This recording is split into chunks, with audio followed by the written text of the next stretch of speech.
Assalamualaikum, nama saya Nur Azizah binti Muhammad, nombor metrik 283503. Umum kita tahu, komunikasi adalah satu aktiviti yang kita lakukan dan setiap hari dan merupakan salah satu kemahiran yang paling penting dalam kehidupan kita. Terdapat beberapa definisi yang sering digunakan untuk perkataan komunikasi. Menurut Kamus Dewan Bahasa dan Pustaka, perkataan komunikasi berasal daripada perkataan Inggeris iaitu communication yang bermaksud perhubungan secara langsung atau dengan perantaraan surat, radio, telefon dan lain-lain. Manakala Martin pula mendefinisikan bahawa komunikasi adalah satu proses interaksi dan perkongsian makna, pertukaran idea dan pendapat atau perkongsian maklumat sama ada dalam bentuk penulisan, simbol, bunyi-bunyi atau pertuturan. Ia boleh disampaikan secara bersemuka ataupun menggunakan media massa. Tidak dapat disangka bahawa komunikasi adalah media terpenting dalam perhubungan sesama individu. Komunikasi bukan sahaja digunakan untuk menyampaikan maklumat, malahan komunikasi berupaya memberi dorongan dan menjadi salah satu alternatif terpenting dalam penyelesaian masalah. Sekiranya komunikasi kami berjaya difahami dengan tepat serta dapat menimbulkan minat orang yang mendengar, maka komunikasi tersebut dianggap sebagai berkesan. Assalamualaikum dan salam sejahtera. Saya Muhammad Zakirin 283248 akan menerangkan serba sedikit tentang fungsi dan kepentingan komunikasi berkesan. Komunikasi adalah suatu bentuk proses yang kompleks. Tidak semua orang berkomunikasi kerana mereka suka bercakap. Setiap tujuan komunikasi adalah berbeza, antaranya sebagai interaksi sosial, kawalan atau peraturan dan penyebaran informasi.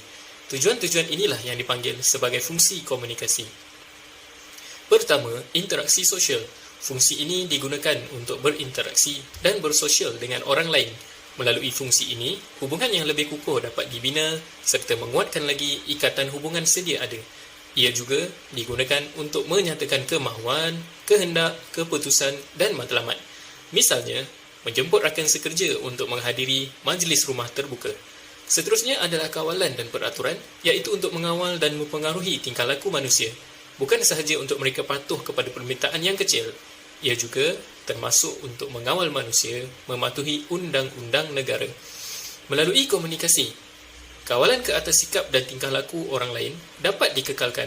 Contohnya, seorang ibu apabila mendapati anaknya belum menyiapkan kerja sekolah, hanya memenuhi permintaan si anak untuk makan coklat selepas kerja itu disiapkan.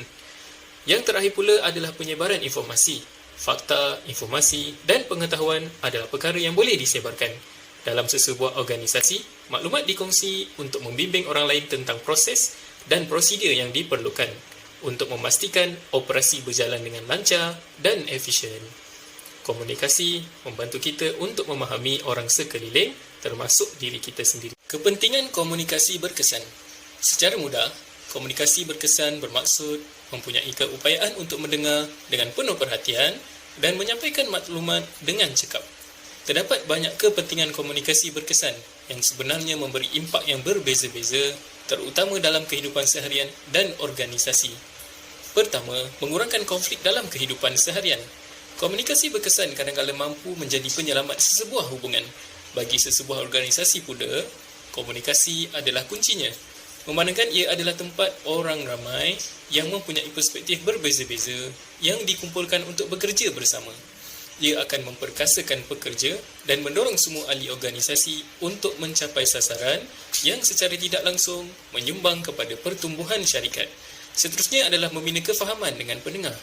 Apabila seseorang berkomunikasi dengan berkesan, dia berjaya menambat perhatian pendengar untuk memahami idea yang cuba disampaikan. Untuk menjadikannya lebih efektif, cara berkomunikasi boleh disesuaikan dengan khalayak yang sedang mendengar. Oleh itu, bolehlah dikatakan komunikasi berkesan sangat penting untuk membina kefahaman dengan pendengar. Terakhir adalah membantu membuat keputusan. Dalam segenap sudut kehidupan, membuat keputusan adalah proses yang memainkan peranan yang sangat penting. Walau bagaimanapun, kualiti keputusan tidak pernah sama. Apabila kita berkomunikasi dengan berkesan, lebih banyak maklumat yang kita perolehi, malah kualiti maklumat juga meningkat. Peningkatan kuantiti dan kualiti maklumat ini membantu kita membuat keputusan yang lebih baik. Memandangkan lebih banyak maklumat sudah kita perolehi daripada awal. Kepentingan kemahiran komunikasi ini melangkaui komunikasi yang berkesan semata-mata. Selamat pagi dan salam sejahtera kepada semua, kepada doktor dan kepada sahabat-sahabat saya.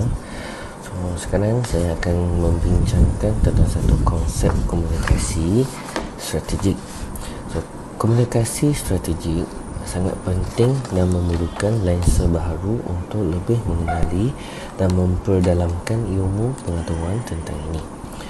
Juga perlu meningkatkan dengan ketara penjajaran komunikasi strategik dengan tuntutan proses pembangunan strategik. Komunikasi boleh dianggap sebagai satu proses yang bersifat interaktif dan partisipatif. Tidak semestinya dua hala, tetapi diachronik omnidirectional dengan pendekatan pada arena luaran dan dalaman. So,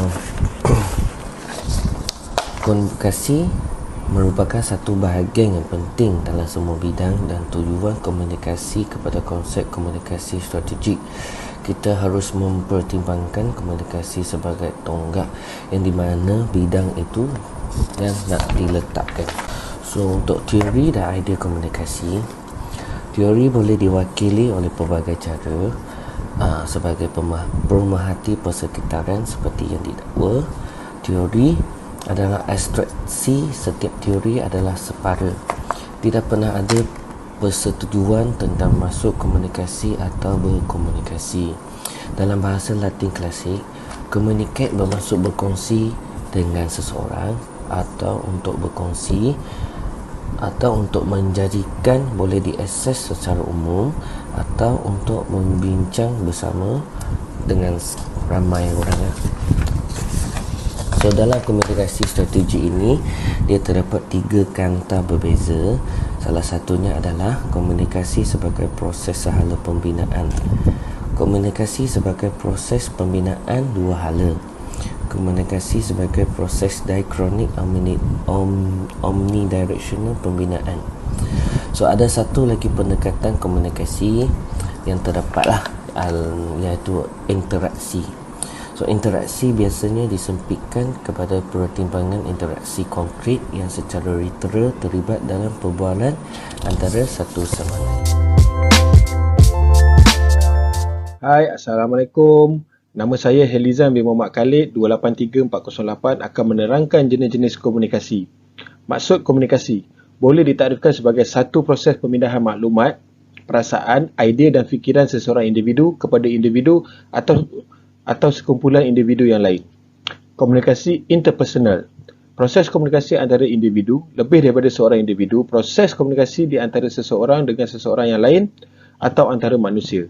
Proses komunikasi ini sangat berkesan kerana ia melibatkan unsur maklum balas serta berdasarkan lapangan yang sama.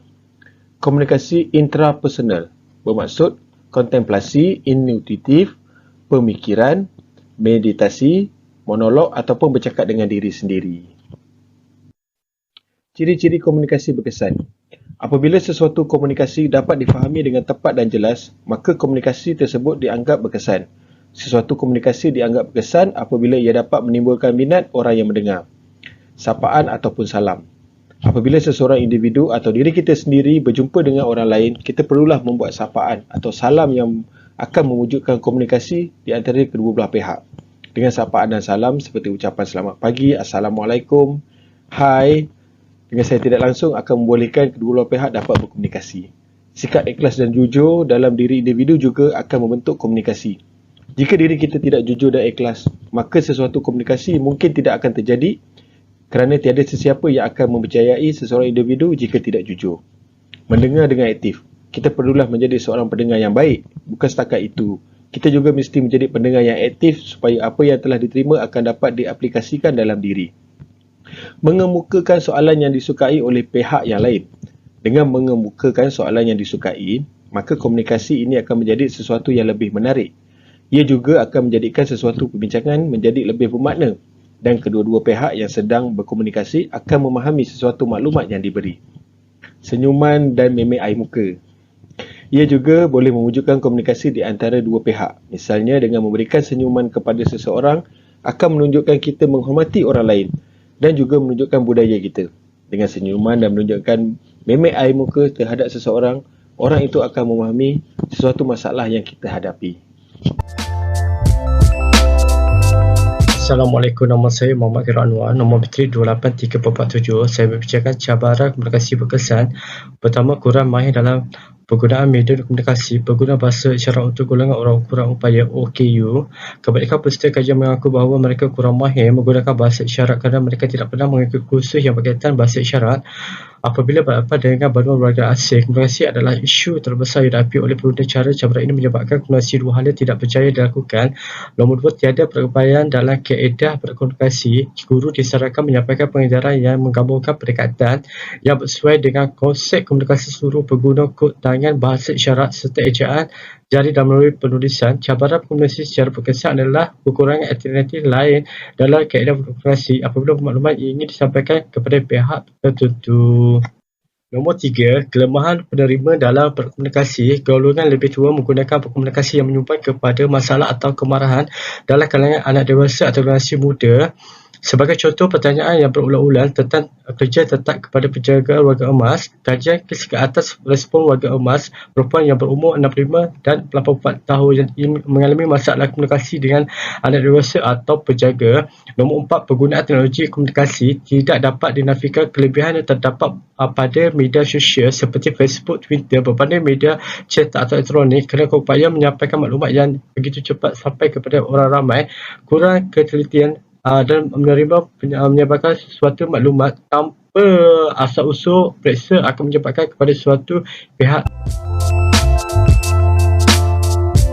Assalamualaikum, saya Nurul Hidayah binti Ibrahim, nombor matrik 283530. Saya pula akan menerangkan tajuk halangan-halangan dalam komunikasi. Halangan dalam komunikasi dikenali juga sebagai gangguan yang berlaku ketika proses komunikasi yang menyebabkan berlakunya komunikasi tidak berkesan. Terbahagi kepada dua, halangan luaran dan halangan dalaman. Halangan luaran yang timbul daripada diri penerima maklumat seperti emosi yang tidak stabil, prasangka atau kurang minat. Halangan dalaman, halangan yang berada di luar kawalan penerima maklumat seperti penggunaan saluran komunikasi yang tidak sesuai dan bunyi bising serta gangguan lain yang wujud di persekitarannya. Terdapat 5 jenis halangan komunikasi iaitu halangan semantik, halangan psikologi, halangan fisiologi, halangan fizikal dan halangan pentadbiran. Halangan semantik berlaku disebabkan oleh makna sesuatu perkataan dapat ditafsirkan lebih satu cara oleh penerima. Contoh, semak, perang. Halangan psikologi berlaku disebabkan oleh persepsi yang berbeza antara penerima dan pengantar mesej. Contoh, tanggapan yang salah terhadap loceng kebakaran. Halangan fisiologi, kecacatan anggota deria. Orang pekak, bisu, buta akan menghadapi masalah komunikasi. Halangan fizikal, gangguan secara langsung atau nyata. Contoh, bunyi bising daripada mesin atau radio. Halangan pentadbiran pula atas sebab tertentu pentadbiran masa kita dan situasi yang kita jalani pada hari-hari. Bismillahirrahmanirrahim. Saya Syahrul Nizam bin Hashim, nombor matrik 283331. Akan menceritakan sedikit tentang kelemahan komunikasi. Iaitu yang pertama adalah maklum balas perlahan. Maklum balas perlahan ni biasanya berlaku dalam sebuah organisasi lah. Dan bila dia ada rantaian arahan yang berlapis tu, dia nak sampai maklumat tu dia jadi lambat. Dan dia terpaksa melalui beberapa cabang hierarki dalam rantaian arahan tu lah. Dan daripada pengarah turun pada pengurus lapor tu. Jadi untuk dapatkan maklum balas tu dia sedikit perlahan. Baik, kemudian yang keduanya masalah tafsiran yang pelbagai. Masalah tafsiran yang pelbagai ni dia ketara bila tak ada arahan yang jelas, dan arahan tu cuma sekadar mesej bertulis. Jadi kawan ni mai pengarah dia tafsir macam ni, mai pengurus-pengurus, ketua-ketua apa ni dia akan cerita macam lain, lepas tu sampai kat bawahan ni faham macam lain pula. Dan jadi inilah antara kelemahan yang kita dapat kesan lah. Baik, kemudian kemerosotan hubungan. Kemerosotan hubungan ni dia berkait rapat lah dengan dua kelemahan tadi tu. Tapi kemerosotan hubungan ni dia boleh berlaku bukan saja di peringkat organisasi tapi individu pun sama kan. Kita cerita macam ni kat dia, maksud kita macam lain. kan, tapi dia faham macam lain. Jadi dia anggap macam kita ni marah kat dia, tapi kita tak marah pun. Kita cuma bagi tahu kan. Dia kata dia ni siapa nak marah aku kan. Macam tu lah lebih kurang. Dia tu antara kelemahan dia lah. Antara dia boleh jadi hubungan tu jadi merosak. Hubungan duduk tengah cakap elok-elok, tiba-tiba jadi cakap tak elok. Betul lah. Okey, baik. Kemudiannya mengurangkan motivasi kan. Bila dia banyak berhubung melalui mesej ataupun melalui bukan lisan lah kan, dia jadi motivasi untuk kita terus berinteraksi tu jadi orang kata apa, jadi kurang kan. Kita tak boleh nak cerita kat dia yang betul kan.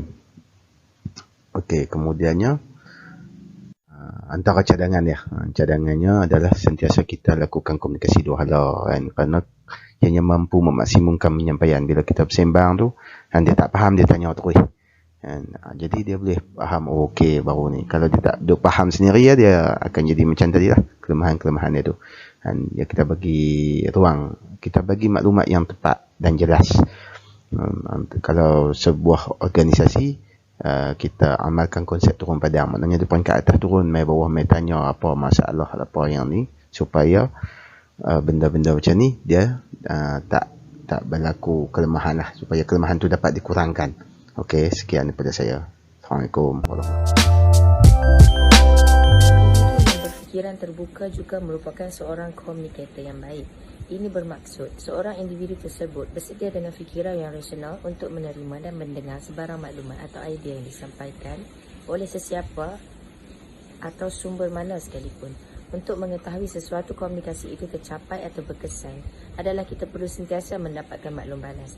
Sekiranya terdapat perasaan tidak yakin atau percaya, takut mahu prasangka, itu bermakna komunikasi itu tidak berjaya.